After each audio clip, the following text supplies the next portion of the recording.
Hey there, horror movie tea sippers. The following podcast episode will contain spoilers for the movie we are about to review. If you have not seen the movie and do not wish to have anything ruined prematurely, please do not continue to watch or listen until you have seen the movie. And welcome to the Horror Movie Tea Podcast.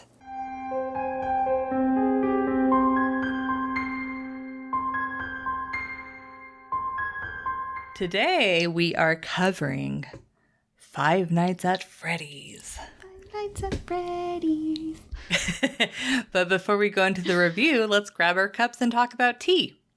So, oh crap. Well, It's fine. I'm doing a repeat, doing my... Infusion. Yes, I was going to say my lemon infusion, madam. With the creamed honey peppermint, or the creamed peppermint honey. Still recommend. So, yep. And I am also doing a repeat of Republic of Tea's Super Green Tea Brain Boost. And it has organic green tea, organic ginkgo leaf, organic Japanese green tea matcha leaf, organic ginkgo leaf powder.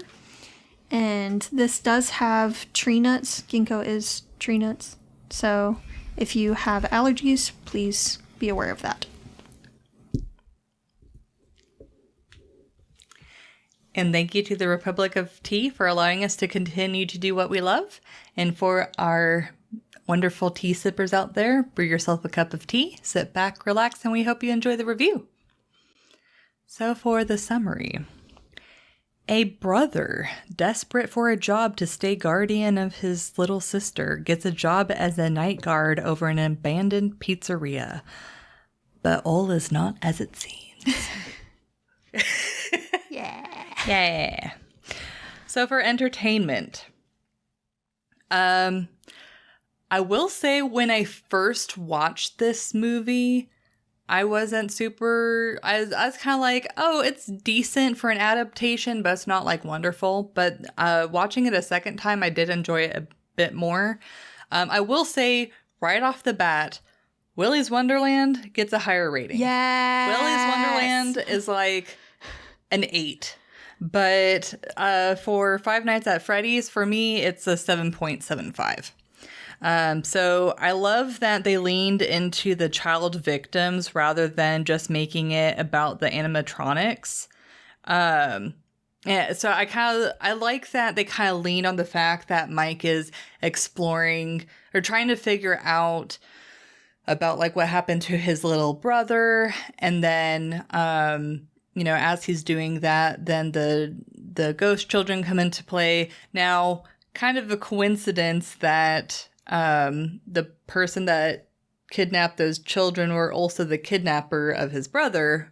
But I like that they leaned into the child victim part of the lore rather than just focusing on the horror of the animatronics. Like, to me, it gave the movie better depth than just like a horror movie. I will say William Afton, especially once you know, I mean, he's already kind of eccentric, but once you know for sure that he's William Afton, he's a little bit too obviously eager to get Mike the job.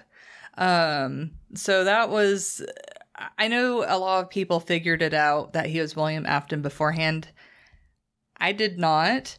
But, like, rewatching it, I'm like, I didn't even know the names of the person. I just knew, oh, he's the villain. Yeah. He's the big bad. There he is. Found him. But it's like, this is definitely a movie for the fans because they have a lot of Easter eggs, a lot of cameos. Apparently, the night guard that dies in the beginning of the movie was supposed to be Markiplier, but because of some scheduling conflicts, that didn't happen. So I'm sad about that. I'm a little bummed about that. Yeah, like Matt Pat definitely belonged in the movie, but like Markiplier, I feel like it definitely should have been someone too. But scheduling stuff happens. That would have been funnier too. Yeah, just a. Just like the screaming as he's dying. Yeah. And gotta give the movie points for Doug the lawyer. I love Doug. He's great. You would love Doug. Yeah. And, you know, I will say I was very concerned by the fact that this was a Blumhouse movie, but I think the fact that the creator of FNAF, Scott, he had such a intricate part in the creation of this movie that it actually, like, it was a very good harmonious like collaboration. So this is actually a really good Blumhouse movie. Like the problems that a lot of Blumhouse movies have, this one didn't have nearly as bad. They did still have like a level of jump scares, but they didn't go over the top. It had like a decent closure. Like a lot of the flaws that come out from other Blumhouse movies, this one wasn't as glaringly bad. So I consider this a more decent Blumhouse movie. I will say the sets and the animatronics look amazing in this movie, because it's like you see the animatronics and you're like, oh yeah, that's exactly from the game. And the sets too, like it just, it's very convincing. They did a great job on the sets and the animatronics. I know like per animatronic puppet, I think it was like, I know it was 2, but maybe even like 3 people to move it. I'm like, that's an incredible engineering feat. And I like that they didn't always show the entire animatronic. They played, like, for example, like Foxy, whenever it was like going through, you would just see like the feet. And I feel like that was still like really effective. Yeah. And I did enjoy that there weren't too many jump scares. Good subtle scares for the most part. I put banger music. Honestly, yeah. Yeah, really, really good, solid soundtrack. Yeah. Especially the song at the end, the Five Nights at Freddy's song at the end. Yeah, well, that was by the Living Tombstone. Yeah. Yeah. I loved it. Yeah. You hadn't heard that one before? No, I hadn't. Oh, yeah, that's this movie. Yeah, that's like well, he did some modifications. But yeah, it came from an original song that he had created, and then he, like, from my understanding. I loved it. Like, I sit through a lot of the credits just so I can hear that song. Yeah, it's some... Honestly, maybe it's because I had heard that song before, so I was like, oh, just kind of rehashing, like, what already was there. But the very first song, where it just showed, like, it's just like, you know? It's like, I like the beginning song. For some reason, that one is the one that I, like, get excited about. And I will say... Abby and the animatronics having a sleepover, and that was an interesting choice. Very to say interesting. The least. Yes. It's kind of like the WTF part of the movie, which I guess, you know, it's them leaning into the fact that it's ghost kids, but they even established towards the end that they're being controlled by William Afton. Like they've you know, they're not kids. Like they have a dark part of them. So it's just it's a weird balance of seeing them like killing people and doing all this terrible stuff, but then like sleepover. But like I feel like if they would have just kept the fact that they were kind of intrigued by Abby, but then cut out the sleepover part and like done something else to maybe expand the lore, it would have made it a little bit more cohesive, because it seems almost kind of abrupt. Yeah. So that was my biggest complaint about the movie, was that particular, like, very, very odd. And I think I would guess the reason why they did that is the fact that FNAF, for some reason, is popular with kids. And so they wanted, like, a more kid-friendly point, but it's, just don't get me started on that stuff. I feel like it sends the wrong message. Yeah.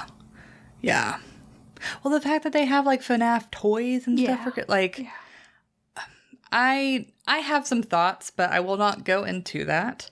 But like for me, the movie has some freaky parts as someone that's like scared of animatronics, but there's not really any part that I'm like truly scared. But I will say the like Foxy attacking people, Foxy was the best. Yeah, I mean Foxy's always the best, but but like Foxy, like the movements of Foxy, Yes. like coming to get the. Now I will say the whole doom doom doom doom, like Yeah. the whole singing that kind of like throws me off a little bit, but the movement, like they did that really good, and that was coming off from the game because that was the scariest part of the game was when you see Foxy go down the hallway and you're like, oh my god. Because Foxy just sprints. Yeah. So they did a really good job of kind of like translating that over to cinema, but that's what I got. Yeah. So I give this a 6.75. I definitely enjoy Willy's Wonderland better than this one, even though this does have a better production value. The animatronics definitely look better.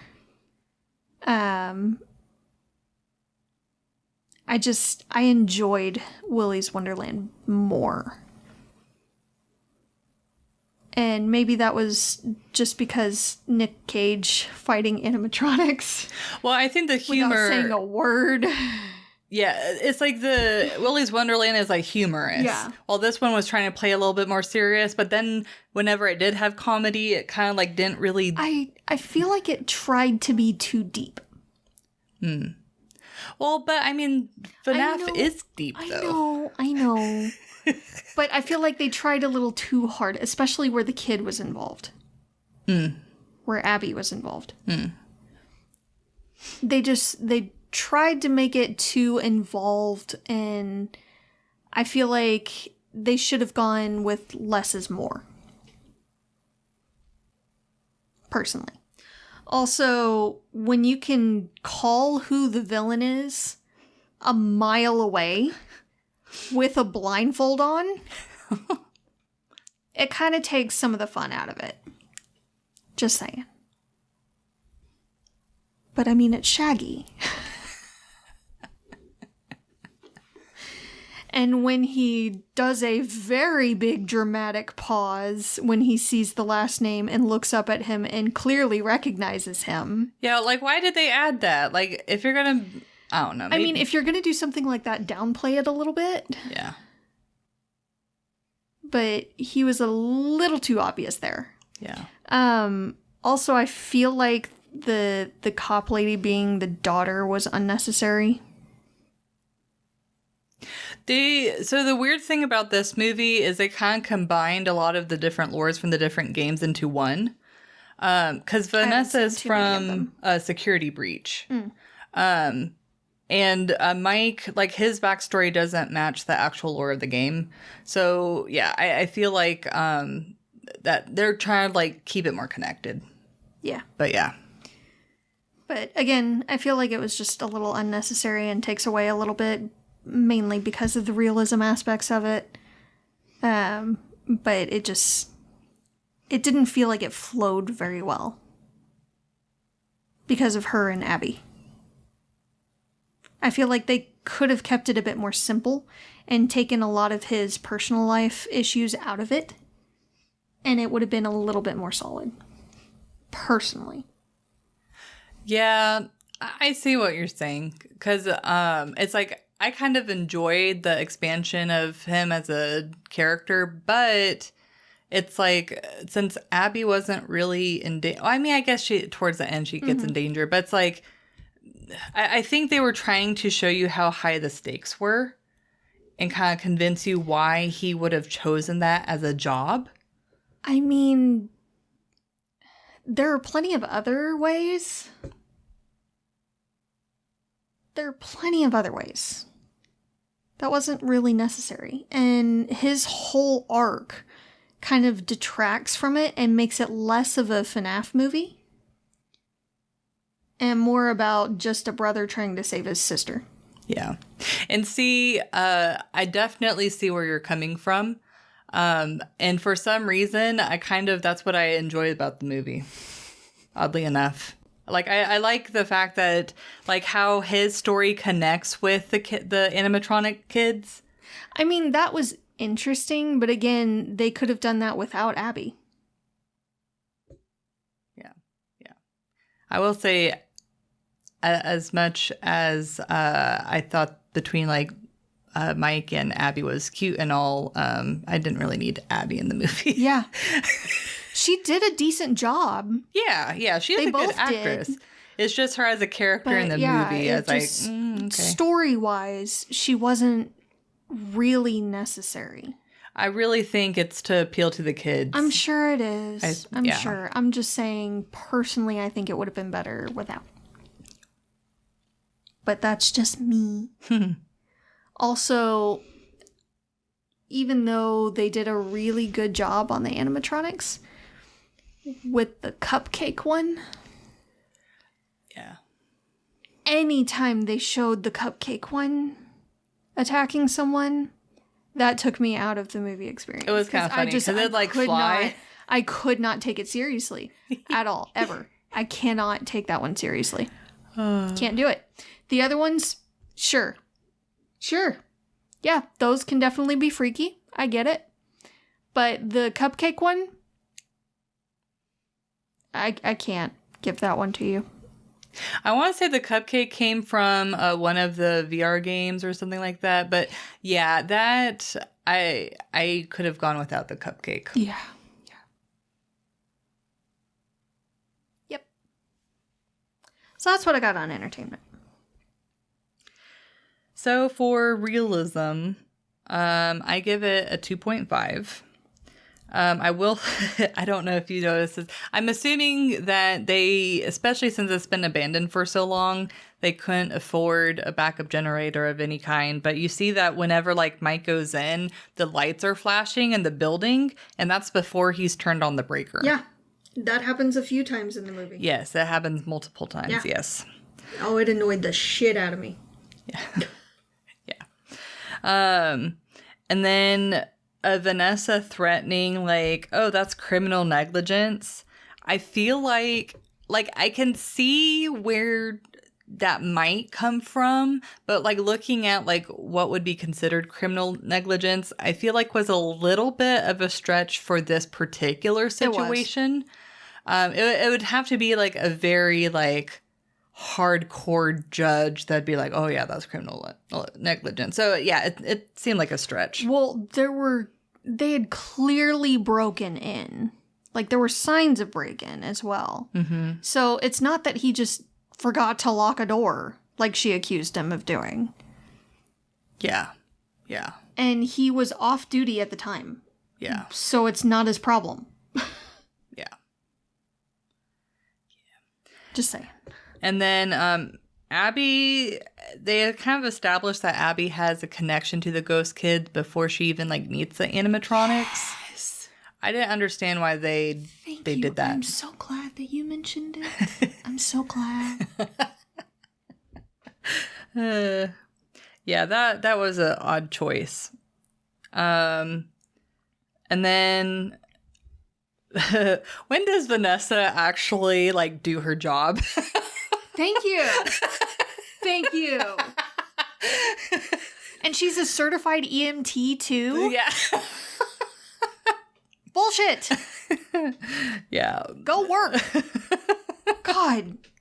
Like I understand like if she's doing like overnight shifts, it's probably not quite as busy, but like I don't know. I feel like it'd still be busy. Yeah, she's still doing a lot of sitting and chatting. And... Is that one place your whole beat?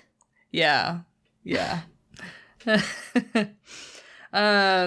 Also, like, I'm not a lawyer, so I don't know if this actually crosses into illegal territory, but the pharmacist had, like, no business to advise Mike, like, alternatives to his medication, because he's like, oh, you know what will really get me to sleep? Some chamomile tea, and it's like... Some people are just chatty. Yeah, but it's like, I feel like as a pharmacist, you have, like, a duty to not get in people's business. Yeah. I mean, if they ask outright, then give them there's a difference there for medical advice, not your personal experience. Yeah. If your advice is solicited, that's one thing. Correct. Yeah. But if they didn't ask at all and they're just there to pick up your prescription, then Yeah, and offering alternative solutions, like No. traditional, Homeopathic. the homeopathic solutions to traditional medicine when you don't know the person's situation. Yeah. Like that, I feel like is, depending on how often that pharmacist does that, kind of asking for a Yeah. potential lawsuit. Well, also the stuff that he mentioned, chamomile tea and warm milk and honey. I'm sorry, someone with sleep problems has probably heard that 1 billion times over Yes. from literally everyone. Yeah. Well, and plus it's actually pretty difficult to, like, ever since Michael Jackson passed away, it's pretty difficult to get a hold of sleeping pills. I don't know if they've lightened up at all, but the doctor will typically have you try, like, they'll like, oh, do you have good sleep habits? They'll have you tried melatonin? Like, they'll have you try a list of things before they just give you medicine. So, yeah, I don't know. I feel like that was overstepping their bounds. Chatty or not, like, he could have chatted about something else. Yeah, I'm pretty sure that Freddy can't actually fit in a taxi. No. Looking at the frame, I'm pretty sure they just, like, put his head, like, they just put the puppet's head in the taxi because it just looks very off. And he's like, yeah. And as they're leaving the building at the end, what is causing everything to collapse? Thank you. I'm not the only one. It's not just me. Yeah, that didn't make any sense because it's not like the building's haunted. Yeah. It's just the animatronics. Yep. Oh, I'm glad I'm not the only one that sees it. Yeah, this movie definitely has some flaws. And Just a bit. I will say Aunt Jane, I can see a situation like that happening, unfortunately. Where it's like she doesn't really have the child's interest. She really just wants the check from the state, as Mike puts it. Which honestly isn't much. And they have extremely strict rules on a lot of those, typically. Well, but that abuse, though, of the system happens all the time. All the time. So it's at least enough money that's an incentive. Yeah. Yeah. So I think also Mike's mental health struggles are something that's realistic, especially since in that situation, his mom was like, oh, can you watch your brother? And he turns away for a second and then his brother's gone. Like that would traumatize me too. Mm-hmm. Like I feel like, and then him using his dreams to try and like find what happened and things like that. Like he's trying to right the wrong, but it's like the sad truth is there's nothing he can do. Yeah. So I thought that was really accurate too, as far as like his reaction to that. But that's what I got for realism. Personally, I give it a 1.5. Okay. Again, I feel like Abby being put in there causes more problems than it offers solutions. And it just kind of detracts from it. They do mention after that incident with Garrett, the brother, that they were a happy family basically until that happened. Yeah. And then they weren't happy anymore. And I know that there are couples that have a kid to try to stay together. Like, they do it to try to feel close to each other. But, I mean, if you're not feeling that way with just the one, why would you feel that way with two? Well, I felt like it was more like the heartbreak of losing a kid was just so strong that, like, tore apart the family. Yeah, but then how did they have the other one? How did they have Abby? Oh, I gotcha. Because Abby was younger than Garrett. That's a good point. That is a good point. Thank you. But yeah, so it just didn't make that much sense. His reactions were also extreme. I feel like at the beginning. Yeah, the guy grabbing the kid and walking off in the mall did look suspicious for sure, but it was still a very extreme reaction. Yes. After years of him dealing with this. So I feel like that was another movie's got a movie moment just to get him in the unemployment office to find out about Five Nights at Freddy's place. The pizzeria. Yeah. He's also lived in this area for how long? And he had never heard of Freddy's Pizzeria? Yeah. And it's like, yeah, it had been closed for a hot minute, but it hadn't been that long. Yeah, it wasn't that long. It's like 5 to 10 years. He would have heard about it at least as a kid or had been there. Yeah. But yeah. Movie is super easy to call with the villain, and that bugs the ever-living crap out of me. It was just it's like, that's too the fun obvious part. Trying to figure out the villain. Yeah. So they could have done better. And I love Shaggy. I do. He does a good job, but that was just a bit much, man. Oh shit. I don't know if you noticed this too, but I feel like William Afton's suit should have been like more deteriorated.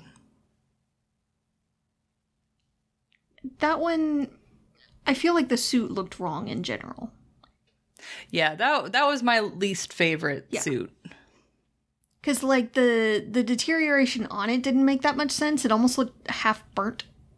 Yeah, and it looked very purposeful. Yeah. Yeah. Very purposeful. So, like, either it should have been more moth-eaten and, like, random chunks torn out of it, or, like, he had been taking care of it. Yeah. And had almost no wear, just like normal wear, not so much burns and deterioration. The wear was kind of like distracting. Yeah, it was. So, and I don't know if it bugged you, but it bugged the hell out of me every time in his dream where he's trying to chase after his brother. There's no license plate anywhere on the back of that car. Not in the window, not on the back, nothing. Like, I could see him trying to find different clues and things, but I feel like if he's chasing after the car, he's not just trying to look at the guy, he's trying to look at the license plate, and there's nothing there for him to look at. Even if it's there just blurry to where he can't quite read it, that would have been a bit more realistic. Yeah, very true. Very true.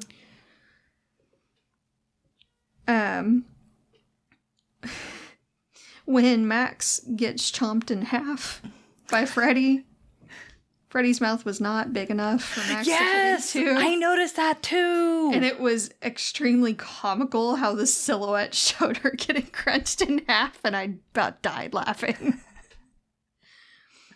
The cupcake thing, again, when it opens its mouth one of the first times, you see, like, rows, almost like shark teeth, but it's, like, revolving. And that's why it does so much damage to these guys, especially when it, like, latches onto their heads. Yeah. But when it latches onto Mike's leg, it doesn't seem to do that much damage.